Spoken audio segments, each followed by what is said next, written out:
I know the East got better. The Knicks, the regular season is different than the postseason. But if Cade Cunningham's healthy, and he wasn't for the entirety of last season, obviously he got the exemption to be included on first team All-NBA, playing in 64 games. But if he's playing around that next year, it's going to be very hard for me to believe that they're not going to be right in the thick of the East. So yeah, great point by you that we shouldn't be sleeping on the Detroit Pistons this year, because as long as Cade Cunningham's healthy and Jalen Duren hopefully bouncing back and getting back with the regular season groove that he was last year with the Pistons, assuming he comes back on that deal, man, we're not that far away from perhaps the Pistons upsetting the Knicks in like round 2 next year, given that they just dominated the matchups last year. We cannot overlook this.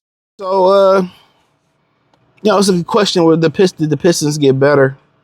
People saying they got worse, and one of the reasons that a lot of people saying they got worse was from the simple fact that people made big names, big moves. Now, Kawhi Leonard, there's rumors that Kawhi Leonard, that investigation is going to go into 2027. So I don't know if they're going to force Kawhi Leonard to stay with the Los Angeles Clippers. So I don't know if they're going to move Brandon Ingram or they're going to rock with him. But, to me in general, Miami got a lot better. And that's the team that significantly got a lot better. I expect Atlanta to be a contender this year for one of the top seeds. I expect Orlando to bounce back and be really strong. I expect Toronto to still be strong. Cleveland, I expect them to still be a strong contender. But, I feel like Boston slid, Philadelphia, they were Philadelphia. With all the names there, nobody can really tell me how it's going to work, how it's going to work. You got two guys that may miss anywhere from 20 to 50 games, and Joel Embiid and LeBron James. And, they just got to be ready for the playoff. We got to build camaraderie. Tyrese Maxey ain't even learned how to play fully with, Joel Embiid. He's still figuring out with Maxey. So then you throw LeBron, one of the worst teammates you can learn to play with, and you throw Jaylen Brown in there. Like I said, if you had to say, well, which newcomer or team you afraid of that got better, it's Miami. But Miami faced the same issues that Detroit faced. The Miami needs a perimeter scoring. They don't have perimeter scoring right now. So we have Cade, we have Dennis Jenkins. That's more than they can say. Either Nikola Jovic over there is going to have to start cooking with Frisk Grease. Wiggins going to have to really reach his offensive potential like that, or they got to get somebody. And that kind of hurt them getting Norman Powell, because Norman Powell would alleviate about 70% of that. And then they probably just need another guy off the bench. Getting Klay Thompson, if he bought out, I don't think that's what they need. I mean, even getting DeMar DeRozan, they kind of similar to Detroit. They need somebody that can just naturally score it and shoot it and score it. You know what I mean? So if Miami able to get 2 scorers, bro, I would say they can stay healthy. They're the most dangerous team out east, bar none. But if they, can't get two scorers, really they're going to be there defensively. Detroit, them, New York, they're going to be there defensively. That's something that Philly won't be there for. Those are going to be 2, 3 of your top defensive teams. You probably can throw Indiana in there. They're going to be defensively like golden. You know what I'm saying? Like Miami, 4 great defenders in the lineup. Davion, Andrew, Giannis, Bam. They're going to be stopping a lot of. It's going to be hard to score in Miami, but for them, they got shooting. It's just that you need somebody that can get a couple guys to get you a bucket. At least we got Cade, we got Jenkins. You can hope for a Buka. You hope that a DeMar DeRozan come in or something. So, but in general, the Knicks are the Knicks. We'll see how we match up, kind of losing Isaiah Stewart, losing Tobias. We'll see how we match up. But I think they got more athletic from John Collins. Will there be a huge defensive drop-off from Collins to Tobias Harris? I don't think so. I think Collins, loosen them fucking shorts up, he play better defense. But I think Collins' ability to shoot the ball, post, he been a 2010 guy in this league. I think if it's ever a time to prove that I can get $100 million from somewhere or from Detroit, Collins is a great spot for him. Last year he was 5 rebounds. Other years he been around 8 to 10 rebounds. If he can just give you 40% shooting from the 3-point line, and he can give you 10 rebounds, that's a huge upgrade over Tobias Harris.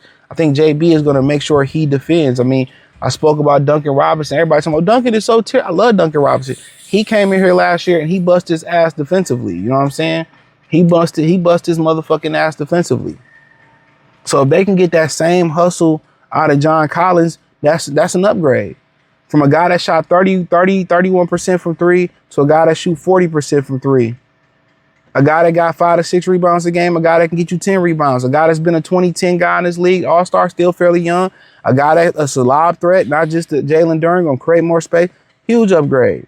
You know, you go to Isaiah Joe, you know, athletic, even if he starts. Another, you know, 54% shoot, three-point shooter from the corner, good corner jumper. Damn, then I'm able to move Duncan to the bench or bring Isaiah off the bench. Dennis Jenkins should be a year better. Cade is healthy. He wasn't healthy down the stretch, but he still was busting ass. So you get a healthy Cade.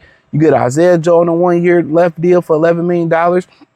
You got Collins on a non-guaranteed, fully contract. You know, you get, hopefully you're going to get a motivated Jalen Duren, you hope. And you hope Asar Thompson and Jalen Duren can make a jump. I think Jenkins is going to make a huge jump. I think Cade is going to make a jump. But you need one of them dudes to make a huge jump. If both make a jump, book the Pistons in the championship. If Asar makes an offensive leap and Ryan makes a huge offensive, they're going to be in the championship. I can book that shit. But the more likelihood that they will, you know, but the bench is stronger. You know, hopefully they play a Buka. You got Dennis Jenkins. You got Paul B-Ball Paul. You got probably Duncan Robinson coming off the bench. You know, you got Wu coming back. So they got a lot of numbers. Gary Harris, Tyrene Prince, who's going to give you some time. Very strong, good veteran. So, you know, if they can add a add a DeMar DeRozan, I think the Pistons got more athletic. They got better shooting. It's just that fact that they didn't get that shot creator. You know? So, and it's still time to do that, whether it's, you know, Duncan, and whether it's, what's the old buddy name? DeMar DeRozan, maybe getting Zach LaVine, Monk, somebody like that. It's still possible if somebody get bought out or they got a lot of pieces, you know, become eligible at the end of December to trade. So, yeah, I think the Pistons is got a lot better, to be honest with you. You know, they got rid of Karis LeVert, which he was one of their shot creators. They, you know, but we got to wait and see. But, the Pistons being slept on again. That's the Pistons you want to be in. The Pistons was supposed to come into 2026, 2027 season as the Hunted. How are the Pistons going to be as the Hunted? And they got a taste of it last year. Coming from 14 wins to 44 wins or something like that. Now they got a bullseye on their ass this year. They supposed to have a bullseye on their ass. Now they being slept on. Now people don't believe in them. Now people think, because we going to see. But if they're going to boost up with this roster, it's going to be Asar Thompson, Ron Hollins, Abuka Corey. Two or three of them got to make a jump. Collins got to prove a point. But to be honest with you, they got better. You know, in my opinion, they got a lot better. But in general, that's only going to be really determined. Even let's say go out there and get a Kyrie, or they go out there and get some big name. Their true jump in caliber is only going to come. In my opinion, it's only going to become within. Whether it's Duren, Asar, Ron, Jenkins, Cade, Abuka. Their real jump is going to come within. So I hope y'all know that. But hey, just my opinion. Thumbs up the video. Share the video. Subscribe to the channel. Find me on X, Facebook, Kick, Twitch, Instagram. Hit the link in the description. You can find me everywhere there. Peace.